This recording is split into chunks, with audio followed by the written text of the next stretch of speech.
Hello friends, welcome to my instant English YouTube channel. तो करते हैं स्टार्ट आज का लेसन। तो फ्रेंड्स, आज का लेसन है हमारा कॉन्सेंट।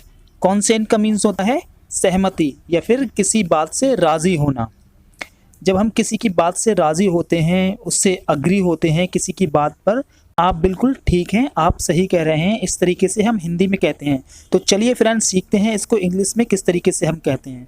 तो नंबर फर्स्ट है हमारा यस। यस का मतलब होता है हाँ। Yes is very common, it means हाँ। अगर हमसे कोई कुछ कहता है और हम उसकी बात से अग्री होते हैं, सहमत होते हैं, तो हम वहाँ पे कह सकते हैं यस। नंबर सेकेंड है हमारा श्योर। श्योर का मीन्स होता है बिल्कुल। ठीक है, आप श्योर भी कह सकते हैं, इट मीन्स बिल्कुल। नंबर थर्ड है हमारा सर्टेनली। सर्टेनली का मतलब भी बिल्कुल होता है फ्रेंड्स। फॉर एग्जांपल मैं कहूँ तो मैं ये बिल्कुल करूँगा, मैं ये काम बिल्कुल करूँगा। तो मैं कह सकता हूँ इंग्लिश में I will certainly do this work. I will certainly do this work. Next है हमारा एब्सोल्युटली। एब्सोल्युटली का मतलब होता है बिल्कुल सही है, बिल्कुल सही है या फिर बिल्कुल। तो चलिए एब्सोल्युटली का एक एग्जांपल बनाते हैं।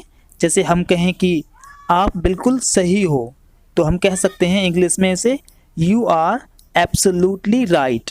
यू आर एब्सोल्युटली राइट, आप बिल्कुल सही हैं। ठीक है। पांचवा है हमारा okay. Okay is very common, it means ठीक है। इसका मतलब होता है ठीक है। ये बहुत कॉमन है। अगर हमसे कोई बात कहता है, उसकी बात पर हम सहमत होते हैं, तो हम उससे कहते हैं ओके। अगर हमसे कोई कहे कि मैं कल आऊँगा, आई विल कम टुमारो, तो हम वहाँ पे कहेंगे ओके, ठीक है। चलिए ऐसे ही कुछ वर्ड्स और सीखते हैं। तो नेक्स्ट भी हमारे कुछ सहमति वाले वर्ड्स हैं। नंबर पहला है हमारा ओके फाइन। इट मीन्स ठीक है, चलेगा। इसका मतलब होता है ठीक है, चलेगा। फॉर एग्जाम्पल फ्रेंड्स, अगर आपका एक दोस्त है और आप किसी शॉप पे शर्ट खरीदने गए हैं, तो आपका दोस्त शर्ट को चूज़ कर रहा है, पसंद कर रहा है आपके लिए, और वो आपसे कहता है कि ये वाली कैसी रहेगी, तो आप वहाँ पे क्या कहेंगे? ठीक है, चलेगी, या फिर ठीक है, चलेगा। तो इसे इंग्लिश में आप इसी तरीके से कह सकते हैं ओके फाइन, ठीक है, चलेगा। ओके फाइन, ठीक है, चलेगा। चलिए नेक्स्ट है हमारा ऑफ कोर्स। ऑफ कोर्स का मतलब होता है बिल्कुल। फॉर एग्जाम्पल मैं कहूँ तो अगर आपसे कोई कहे क्या मैं आपकी किताब ले सकता हूँ, तो आप वहाँ पे हिंदी में क्या कहेंगे? बिल्कुल, बिल्कुल ले सकते हैं। तो इसीलिए इसको इंग्लिश में हम इस तरीके से कहेंगे ऑफ कोर्स ले सकते हो। चलिए नेक्स्ट है हमारा yes of course. Yes of course का मतलब होता है हाँ निश्चय ही, हाँ ज़रूर ही। अगर आपसे कोई कहता है फ्रेंड्स क्या मैं आपके साथ आ सकता हूँ, तो आप वहाँ पे कह सकते हैं येस ऑफ कोर्स, हाँ बिल्कुल, हाँ ज़रूर आ सकते हो। इस तरीके से येस ऑफ कोर्स का भी यूज़ आप कर सकते हैं। लास्ट है हमारा you are right. You are right, इसका मतलब आपकी बात सही है। किसी की बात पर अग्री होते हुए, सहमत होते हुए, राज़ी होते हुए, तो हम वहाँ पे उससे कहते हैं कि आपकी बात सही है। तो हम इसे इंग्लिश में कह सकते हैं you are right. You are right. चलिए नेक्स्ट देखते हैं फ्रेंड्स। तो नेक्स्ट है हमारा डिसअग्री। डिसअग्री मीन्स किसी की बात से राज़ी ना होना। किसी की बात से राज़ी ना होने पर इन सारे शॉर्ट सेंटेंसेस का यूज़ हम कर सकते हैं। तो पहला है हमारा नो। नो मीन्स नहीं। No is very common. No का मतलब होता है नहीं। फॉर एग्ज़ाम्पल, अगर आपसे कोई कहता है कि will you do me a favour, क्या आप मेरा एक काम कर देंगे, तो आप वहाँ पे कह सकते हैं नो, नहीं। इट मीन्स नहीं। नेक्स्ट है हमारा नो चांस। नो चांस का मतलब होता है कोई संभावना नहीं है। No chance. फॉर एग्जाम्पल, अगर आपसे कोई कहता है कि विल ही कम टुमारो, क्या वह कल आएगा, तो आप वहाँ पे कह सकते हैं नो चांस, कोई संभावना नहीं है। नो चांस, कोई संभावना नहीं। नेक्स्ट है हमारा सर्टेनली नॉट। इसका मतलब होता है बिल्कुल नहीं। Certainly not. फॉर एग्जाम्पल मैं कहूँ तो अगर कोई आपसे कहता है would you please give me your address, would you please give me your address, क्या आप अपने घर का पता दे सकते हैं, तो आप वहाँ पर कह सकते हैं सर्टेनली नॉट। सर्टेनली नॉट, बिल्कुल नहीं। सर्टेनली नॉट, बिल्कुल नहीं। नेक्स्ट है हमारा not at all. Not at all इसका मतलब भी होता है फ्रेंड्स बिल्कुल नहीं। फॉर एग्जाम्पल, अगर कोई आपसे कहता है can I use your phone, can I use your phone, क्या मैं आपका फ़ोन यूज़ कर सकता हूँ, तो आप वहाँ पे कह सकते हैं नॉट एट ऑल, बिल्कुल नहीं। नॉट एट ऑल, बिल्कुल नहीं। नेक्स्ट है हमारा you are wrong. You are wrong, आपकी बात गलत है। फ्रेंड्स, आप किसी की बात पर सहमत नहीं हैं, अग्री नहीं हैं, तो आप वहाँ पर इंग्लिश में कह सकते हैं यू आर रॉन्ग, आपकी बात गलत है। चलिए नेक्स्ट देखते हैं। नेक्स्ट है फ्रेंड्स प्रोबेबिलिटी। प्रोबेबिलिटी का मतलब होता है संभावना। तो पहला है हमारा परहैप्स। परहैप्स का मतलब होता है शायद। फॉर एग्जाम्पल, अगर कोई आपसे कहता है क्या आज बारिश हो सकती है, क्या आज बारिश हो सकती है, तो आप वहाँ पे कह सकते हैं परहैप्स, शायद, परहैप्स, शायद। ठीक है। नेक्स्ट है हमारा मे बी। मे बी का मतलब होता है हो सकता है। फॉर एग्जाम्पल मैं कहूँ तो क्या आपकी जॉब लगेगी, क्या आपकी जॉब लगेगी, तो आप वहाँ पे कह सकते हैं मे बी, हो सकता है, मे बी, हो सकता है। नेक्स्ट है हमारा I am not sure. I am not sure, मुझे ठीक से पता नहीं। फ्रेंड्स, अगर आपसे कोई किसी का एड्रेस पूछता है या फिर फ़ोन नंबर पूछता है और आपको वहाँ पे ठीक से पता नहीं, तो आप इंग्लिश में कह सकते हैं I am not sure, I am not sure. ठीक है। चलिए नेक्स्ट देखते हैं।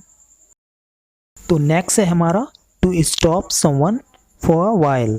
To stop someone for a while, किसी को कुछ टाइम के लिए रोकना, किसी को कुछ टाइम के लिए रोकना। तो नंबर 1 है हमारा वेट अ मिनट, एक मिनट रुको, वेट अ मिनट, या हम कह सकते हैं wait a moment, wait a moment, थोड़ी देर रुकिए। नंबर 3 है हमारा wait a second, wait a second, एक सेकेंड रुकिए। इन सब का मतलब यही होता है एक मिनट रुको, या थोड़ी देर रुकिए, या फिर एक सेकेंड रुकिए। वेट का यूज़ ना करके हम केवल जस्ट का भी यूज़ कर सकते हैं। जैसे नंबर 4 है हमारा जस्ट अ मिनट, एक मिनट रुको, जस्ट अ मिनट। नंबर 5 है just a moment, just a moment, थोड़ा रुकिए। नंबर 6 है जस्ट अ सेकेंड, एक सेकेंड रुकिए, जस्ट अ सेकेंड। ठीक है फ्रेंड्स, किसी को कुछ टाइम के लिए रोकना हो तो आप इनमें से किसी भी सेंटेंस का या किसी भी शॉर्ट सेंटेंस का यूज़ कर सकते हैं। इन सेंटेंसेस को फ्रेंड्स इम्परेटिव सेंटेंस भी कहते हैं। तो नेक्स्ट है हमारा जल्दी करो। फ्रेंड्स, जब हम किसी को जल्दी करने के लिए कहते हैं या फिर किसी काम को जल्दी करने के लिए कहते हैं, तो हम उसे यहाँ पर इस तरीके से कह सकते हैं। नंबर 1 है हमारा हरी। हरी का मतलब होता है जल्दी करो या फिर जल्दी कीजिए। नंबर 2 है hurry up. Hurry up is very common, hurry up सबको मालूम है, आपने सुना होगा। इसका मतलब भी होता है जल्दी करने के लिए हम किसी से कह सकते हैं जल्दी करो।